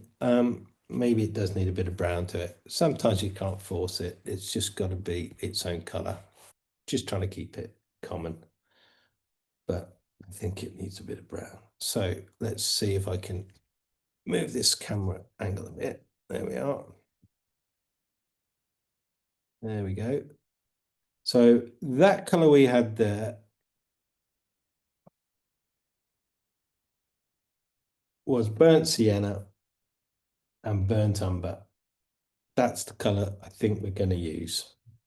I did put a bit of the purpley grey. It's not going to hurt, but it really needs to be more like this.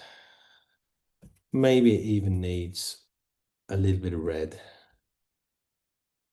That's better, because the color on this goat is a particularly warm pinkish color. So I'm just going to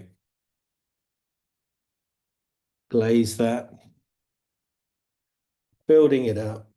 And this is milky thickness, because this one's only had 2 tones. So I'm going to glaze that. Now, as I bring this one's color around the head of this one, it will do 2 things. It will paint my goat, and it will also give the other goat contrast. So you're going to notice now, those of you who have persevered, you're going to notice your goat looking better. Woohoo. If you've got orange, I've got orange. I'm going to add a little bit of orange into my color, because I feel it gets warmer down here. I want more orange down here. Maybe even some more pink. And this is where watercolors is unlike any other medium, because you can become quite experimental. I hope you do. I'm putting pink in there. And somebody was mentioning earlier, oh, I've blown my proportions.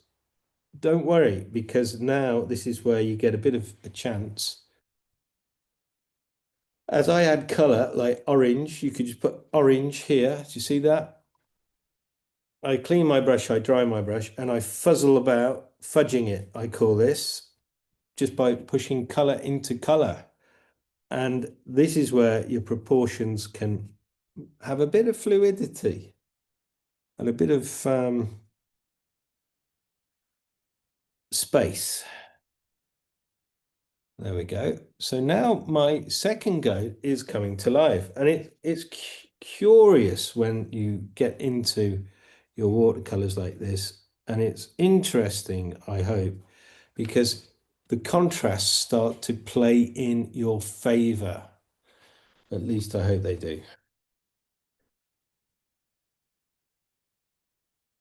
There we go. So I've put a few more tones on the back of this one. I'm going to move to his portrait. Now, when I put the first wash in on this one, it was a sort of a light tea grey wash, and that's still the case. I'm going to put a bit of these pinky orange washes now around the eye, because I don't know about you, but I see some colour around his eye, and it's definitely like orange. So I'm going to put that there, and a little bit on his ear, maybe there, and maybe some pink as well. And I do like to use pure colours on these sort of areas because it's fun. So I put a bit of pink on his nose,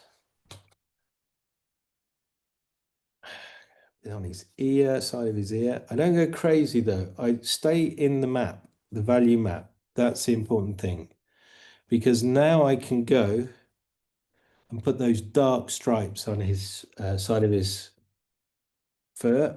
So this is the brown, and I'm just going to create some little,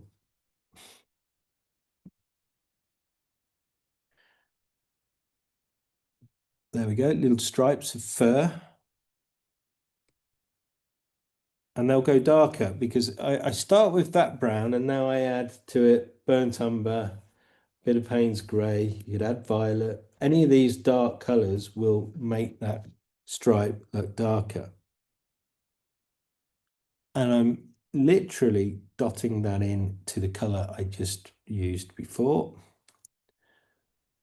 And he's coming gradually to life. And his mouth, I put a little line of the dark colour around his mouth, his chin, just like I did with the other one, but he's slightly different. This one's got delicate features, whereas this one had more of a, you know, he's more colourful. This one's very delicate. So I'm building up his nose with those colours. And now I'll go into the eyes. Remember the eyes, very beady on this one, but a little dark dot, like so. I'll come back to that because it's very wet. And to finish this one off, I think I'm going to just put some Payne's grey in those slots of his nose and his eye, but it needs to dry a little bit. So I'll wait. But I have a bit of lavender over here. Now the lavender, the blue-grey, was great for building up more tone on this side of the face. I think that's necessary, and along the ear.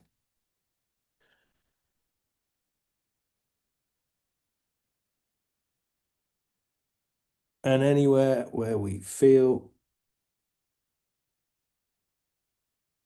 yep, that we need a bit more tone. And I think by degree, he is coming to life, but he will only be finalized when I put the dark accent around his eye and nose, nostrils. So I come back to this one. I have to come back, unfortunately, because he's still too wet to finish off, but he's nearly there, nearly there. So in the meantime, it gives me an opportunity to go on to this one in the background. Now for the one in the background, I'm just going to mix these colors together. Actually, I'm going to clean it up. I'm going to clean it off because I don't need those colors again. Let's start afresh. That'll be good for those of you struggling to mix browns for the body. So burnt sienna, yellow ochre or burnt raw sienna, that's going to be fine. And I'm just going to put this literally through I might just spray it actually because it's very, very dry. This one in the background. Just a little bit of spray there. And I'm just going to put a little bit of that around his cheek. This is burnt sienna and raw sienna. A little bit on the right side of his neck, like so. A little bit on his shoulders. Down the inside of the leg on the right. This is where the shadows and the halftones are because light's coming in from the left and along his body. There we go. And just treat it like a potato shape. Just use your brush to follow the form, follow those forms. And then when you've got that feeling of the form, which I'm getting now, clean your brush, dry your brush,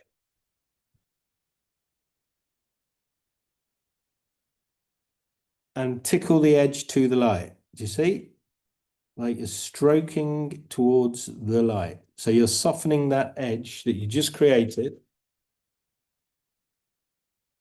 This is important because just like when we were doing the horses, it creates a form.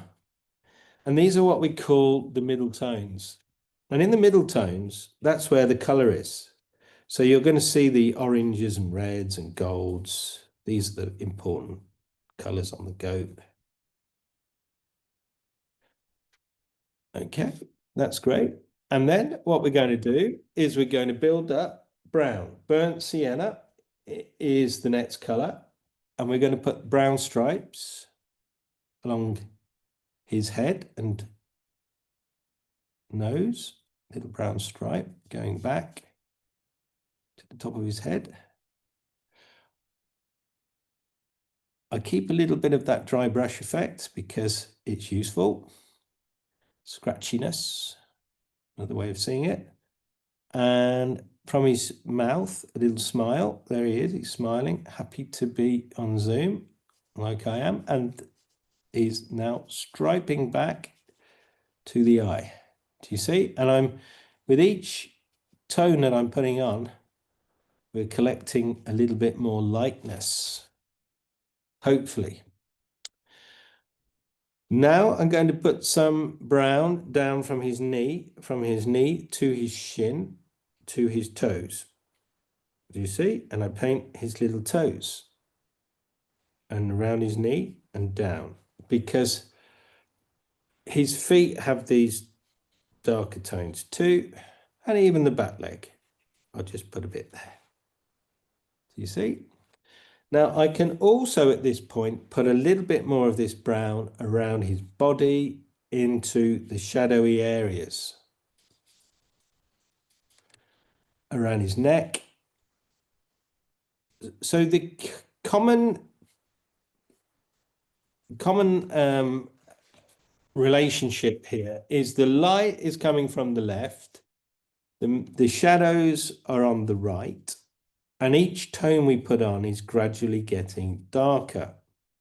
And as I form the body, do you see what I'm doing here? I'm putting a little bit more form on my goat and I'm softening. And at this point, I can even start to put a bit of fluffy fur as well with that dark brown into the middle values and lights. Do you see? That's perfectly fine in watercolor. And it will help you then to get a feeling of the form, etc. And when you look at wildlife watercolorists, of which now there's some very, very good watercolorists out there, this is one of the things that they're doing is they're following the form of the subject and the tone relationship. So as the form turns away from the light, the fur will get darker. There are obviously areas on this goat where he's got dark stripes and stuff anyway, even in the light. So we just have to go with that. But I hope that's helping you to understand how to get a feeling of the goat in the background. I've got to put his ears in shadow now. So this bit, if I zoom in, it will help the intermediate and advanced because you need to see this. Beginners, I would strongly advise you not to do this one. But if you must, you must. It's a tricky one. But I'm just painting with that lavender color again. I'm not going to mix it again because you know what it is now. It's just a blue and a pink and a gray. But what's really important is as you put this color through, please do not lose the rim light around the edge of the ear at the top. Okay, that bit you've got to keep light for it to work. You can also put this gray through and around the eye. It will help. And the shoulder. There we go. And let's zoom out again. See the effect. Yep, that's helping. I'm going to finish that one as well now by putting its dark on, the darks on. So I just take some Payne's grey. There we go. And I'm going to put some dark aspects to the stripe. There we go, to his mouth and his eye.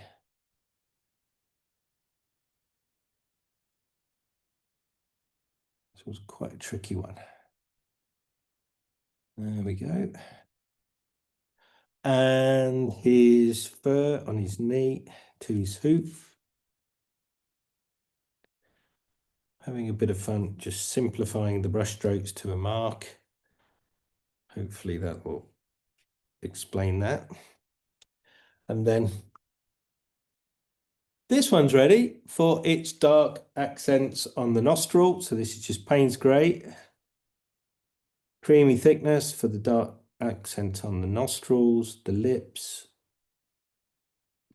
like so, and his eyes. I'm going to zoom into his eyes because I've forgotten what his eyes look like. They're just beady ones, I think. Yeah, pretty beady.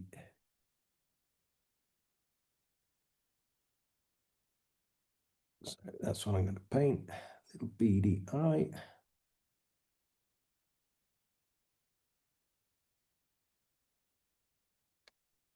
That's it. And he looks good now. And we're almost there. We are so close now. A little bit of red. This is cadmium red. Creamy thickness on those ears in the background, just like that. Just a couple of splashes and his nose. There he is. He's done. That easy for that one.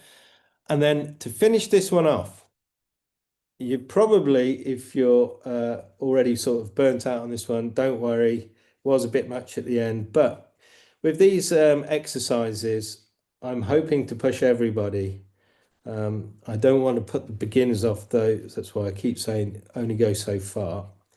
But as I put in the final touch to this one, I am just going to put some shadows across the ground and the background there. And for this, it's just literally finding the right tone. So this isn't something really one should rush. Backgrounds are just as important as any other part of the structure of the painting. So what I'm going to do is I am going to use a big brush, going to put some more golden color, yellow ochre, across the ground. Probably going to spray it a little bit as well, just to make it move a little bit. There we go. Maybe a bit of orange. I just want a feeling of sunlight on the ground. because I need that to explain the highlights on the goats, because there is a lot of light play in this one and contrast, which is wonderful when it works. So that's where the gold's going across the ground. Now, for the contrast of that, I need a dark purpley grey. So this is Payne's grey, and I'm going to add to it purple, literally just violet, like so. And a little bit of yellow ochre. Now, the yellow ochre is going to explain the link in the shadow, because yellow is the opposite to purple on the spectrum. So as I now paint this creamy thickness, golden purpley grey, you'll see behind my goats here on the ground, but not everywhere, just where you see the shadow, my goats are going to come to life, finally, and bleat more than likely as they express themselves in paint. There they go. You see, look at them coming forward. And that's literally because we have now managed to create the correct contrast. And that was a lot of fun. I hope you enjoyed it and it wasn't purgatory for you. Sometimes watercolors, teach you a lot when you're struggling most. But I'll just put a bit of splatter across the ground just to show you that you can have fun with your watercolors, that you can take your time to build up the contrasts.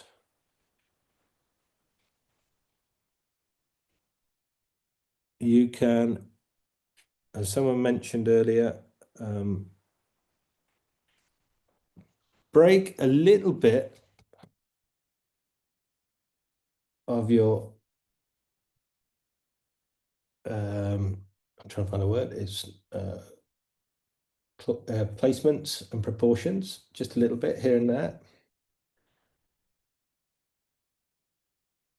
And then at the end, as long as you get the contrasts, which I'm trying my best now to summons for you, it's going a little bit darker around this fellow. You notice I'm going from golds to purples to greys. I've got now going back into the lavender color, but a little bit stronger around the legs because I want them to stand out, those legs, which now they are. I like to also leave a little bit of the light in the textures on the wall in the backgrounds. So something like that, I just put my finger through it.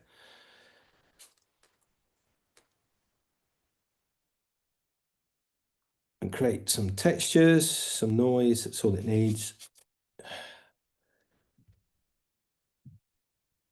And if in doubt, just wash it out like that.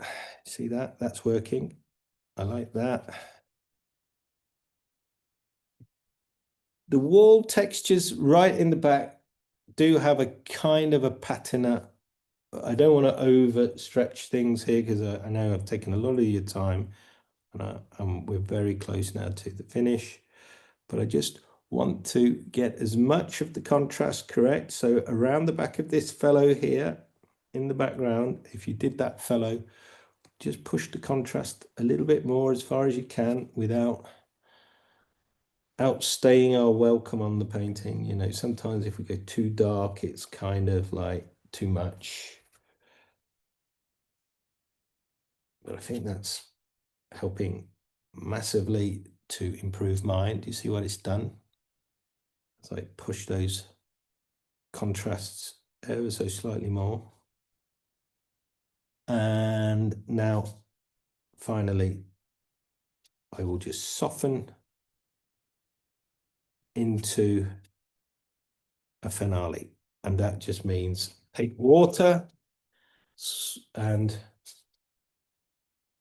create transitions into the original wash.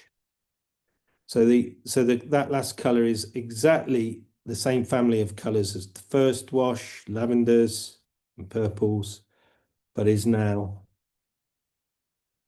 transitioning. And do you see what I've got? I've got a little family of goats. Didn't have to do all of them, did I? I hope you didn't either. And we've managed now to create, in the end, a lovely composition. 2 dots for the eyes on the one in the background. I haven't done him yet, his eyes. So just do those little dots. And there we go. He is requiring 2 nostrils as well. There he is. He's done now. And that's it. And if I just zoom in, let's have a little look at that on its own. Got a bit of time, and then I will stop the recording, see how you've done. And there they are, goats in watercolors. Thank you very much.